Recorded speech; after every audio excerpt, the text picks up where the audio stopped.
Er ist eines der günstigsten E-Autos der Welt. Der Dacia Spring.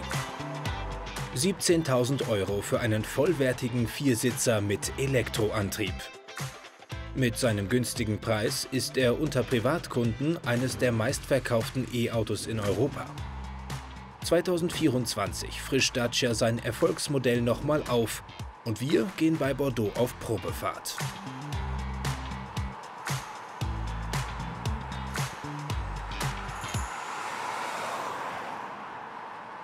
...2021, Marktstart des Dacia Spring. Nur ein Jahr hat es gedauert, bis das Facelift auf den Markt kommt.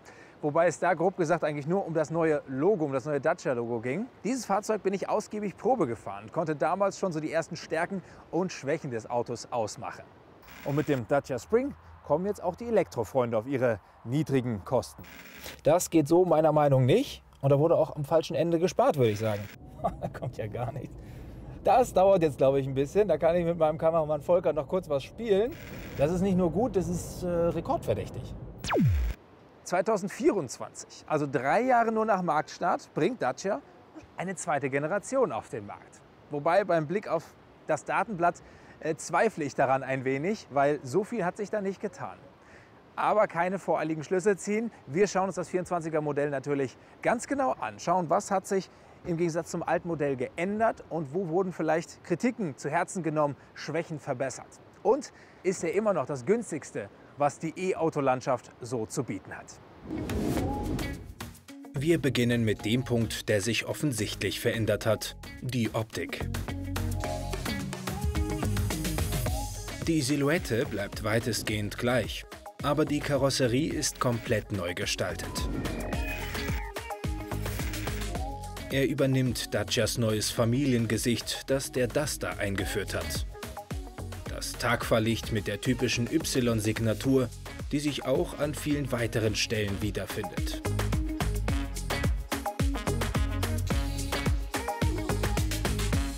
Viel Bodenfreiheit und Kunststoff um die Radkästen stehen sinnbildlich für seine Abenteuerlust. Doch die jetzt eingesparte Dachreling und die Kartengrafik an Front und Heck weisen auf sein Einsatzgebiet Stadt hin. Trotz horizontaler Elemente, die das Heck optisch in die Breite ziehen sollen, wirkt es, als streckt der kleine Stromer seinen Hintern in die Luft, wie ein Hund, der zum Spielen auffordert. Ich habe Platz genommen mit meinen guten 1,90 Meter hier im kleinen Spring. Und einer der großen Kritikpunkte vom letzten Mal war, dass große Personen schwer Platz gefunden haben hier in diesem Auto. Hat sich das verbessert? Nun ja, also der Sitz kann weiterhin auch nur nach vorne und hinten verschoben werden, nicht nach oben oder unten. Das Lenkrad lässt sich nicht zu mir ranziehen, aber ich kann es jetzt zumindest nach oben und nach unten verstellen. Aber alles in allem muss man das immer noch festhalten. Große Personen sind einfach nicht richtig aufgehoben in diesem Auto. Ich kann fahren, es ist okay, aber wer bequem fahren will, dem empfehle ich eine Körpergröße bis maximal 1,80. Beim Kofferraum legt der Elektrozwerg hingegen zu. Wenn auch nur um 18 Liter auf 308 bei aufgestellten Rücksitzen. Ein Opel Corsa E hat unter 300 Liter und ist genau genommen eine Fahrzeugklasse darüber. Ein vergleichbarer Hyundai Insta liegt bei 280 Litern. Bei umgeklappter Rückbank schluckt der Dacia gut 1000 Liter. Wesentlich moderner als im Vorgänger wirkt das Dashboard. Ganz besonders mit dem optionalen Techno-Paket mit 10 Zoll großem Multimedia-Display. Hiermit sind Android Auto und Apple CarPlay sogar kabellos möglich.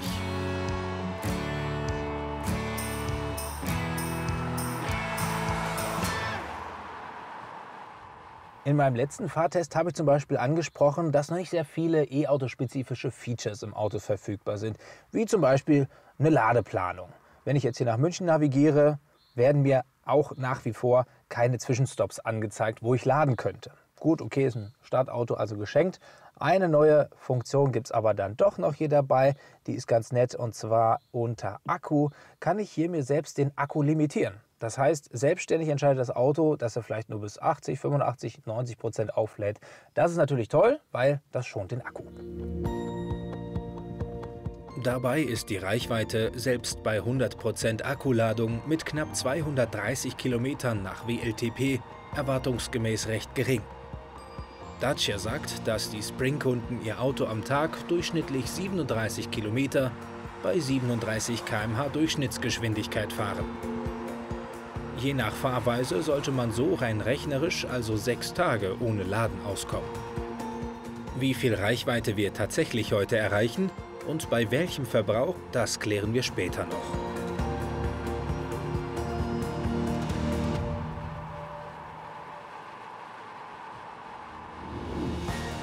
Für den Elektro-Kleinwagen stehen 2 Motoren zur Wahl. Der Einstieg mit 44 PS und eine 65 PS Variante. Unser Testwagen hat den größeren Motor. Die gesamte Technik, Batteriegröße, Reichweite, Verbrauch und Fahrleistungen bleiben in beiden Varianten so gut wie unverändert. Dazu zählt auch eine atemberaubende Beschleunigung von 0 auf 100 in 13,7 Sekunden bzw. 19,1 Sekunden mit dem kleineren Motor.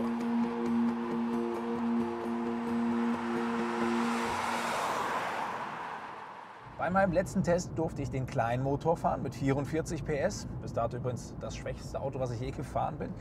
Und jetzt haben wir hier den großen Motor drin, 65 PS. Klingt immer noch nicht nach viel, aber wenn ich ein bisschen mal runterbremse und dann auch mal wieder Gas gebe, guck mal, da kippt hier alles um im Auto. Also da ist schon Schub dahinter, das ist schon deutlich besser. So viel Leistung ist genau richtig für dieses Auto. Wir haben eine Beschleunigung von 3,9 Sekunden auf 50 km/h und in knapp 15 Sekunden geht es auf 100 km/h. Das ist okay so.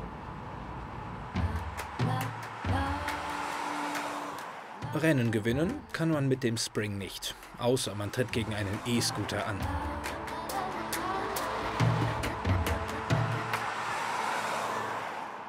Lasst uns mal über das Thema Ausstattung reden. Also bei der Grundausstattung sind so eine Handvoll Features dazugekommen. Im Groben viele Assistenz- und Sicherheitssysteme wie Müdigkeitswarner, wie Verkehrszeichenerkennung, Einparkhilfe hinten ist jetzt dabei. Das sind wohlbemerkt aber auch alles Dinge, die 2024 in Autos Pflicht sind. Außerdem erkennt der Notbremsassistent jetzt nicht nur Autos, sondern auch Fußgänger und Radfahrer.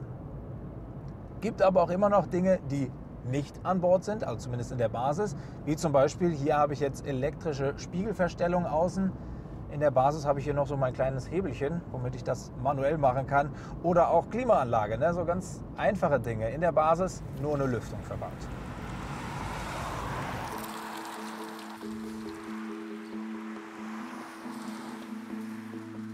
Einen CCS-Schnellladeanschluss gibt es nur für die beiden höheren Ausstattungslinien gegen Aufpreis. Dann kann man mit 30 kW in einer Dreiviertelstunde auf 80% laden.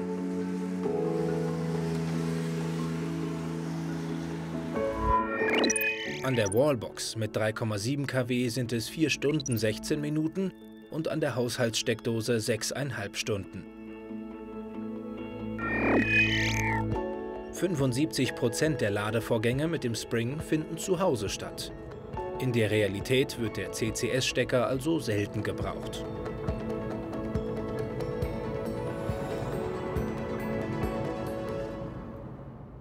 Das hier ist jetzt kein Ladekabel, das ist ein neues Feature, der Vehicle-to-Load-Adapter.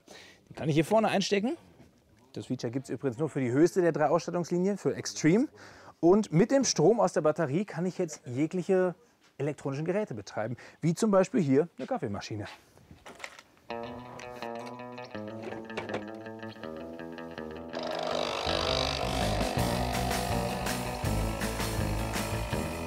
Kommen wir zur Preisfrage. Genau genommen ist der Dacia Spring ganze 6.000 € günstiger geworden. Bei knapp 17.000 € für den 44 PS Motor geht es los. Aber da die staatliche Förderung für E-Autos in Deutschland mittlerweile wegfällt, ist die zweite Generation mit etwas mehr Grundausstattung 1.000 € teurer als die erste Generation abzüglich der Förderung.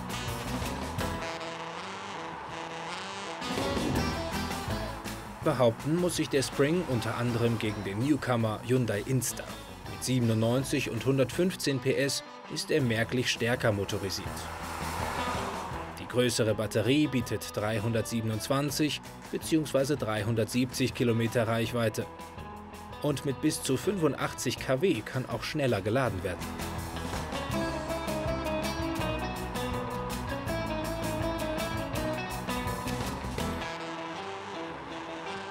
Kurz gefasst, auf dem Papier ist der Hyundai dem Dacia in jeder Hinsicht voraus. Aber eben auch beim Preis.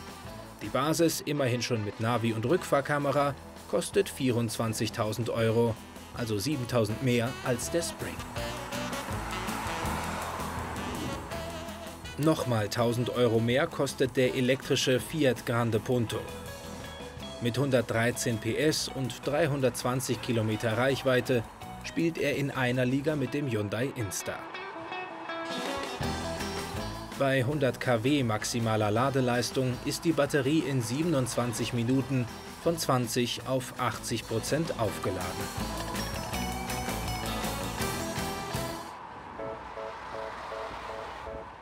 Im Gegensatz zum Dacia, Hyundai und Fiat kann man mit dem stylischen Renault 5 E-Tech Electric auch bei der Fashion Week vorfahren. Retro-Charme und Schick haben aber auch ihren Preis. Bei gut 27.000 € startet die kleinere 120 PS-Variante.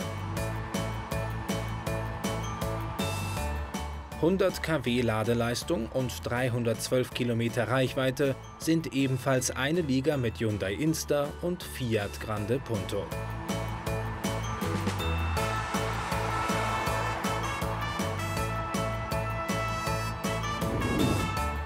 Günstigere E-Autos als der Dacia Spring gibt es nur mit 2 Sitzen.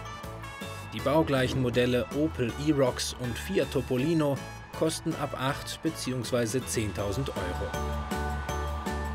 Mit 6 kW Motor und 45 km/h Spitze darf man sie vielerorts schon ab 15 Jahren fahren. Selbst die 45 km/h Variante des Microlino kostet mit 18.000 € einen Tausender mehr als der Spring. Hier zahlt man vermutlich für den Retro-Vibe à la BMW Isetta. Mensch, wir sind ja in einem richtigen Sparfuchs hier unterwegs. Ist ja unglaublich. 13 Kilowattstunden auf 100 Kilometer. Das ist auch die Verbrauchsangabe des Herstellers. Soll auch weniger drin sein, also auch unter 10 Kilowattstunden möglich in der Stadt. Heute waren wir ja hauptsächlich irgendwie auf Landstraßen unterwegs mit 60, 70, 80 Kilometer pro Stunde. Da ist das voll in Ordnung. Ja, und das ist halt, wenn man so ein leichtes Auto hat, ne? Wir haben hier ein Leergewicht von unter 1 Tonne. Dinggewicht ist dann leicht über 1 Tonne und die Batterie macht davon schon 168 Kilogramm aus. Also richtig leichtes Auto, gerade für ein E-Fahrzeug. Und auch mit dem Blick auf die Reichweite. Gut, jetzt haben wir noch knapp 40% im Akku. Aber zusammengerechnet sind wir hier bei etwa 200 Kilometer, die wir zurücklegen können im Spring. Man muss aber auch dazu sagen, Optimalbedingungen 21 Grad draußen. So will der Akku das haben, so ist die Reichweite am höchsten. Nein, in der Stadt, da ist sie noch höher. Und so überzeugt der Spring am Ende des Tages zwar nicht mit Komfort oder Leistung, aber immerhin mit seinem guten Verbrauch und einem unschlagbaren Preis.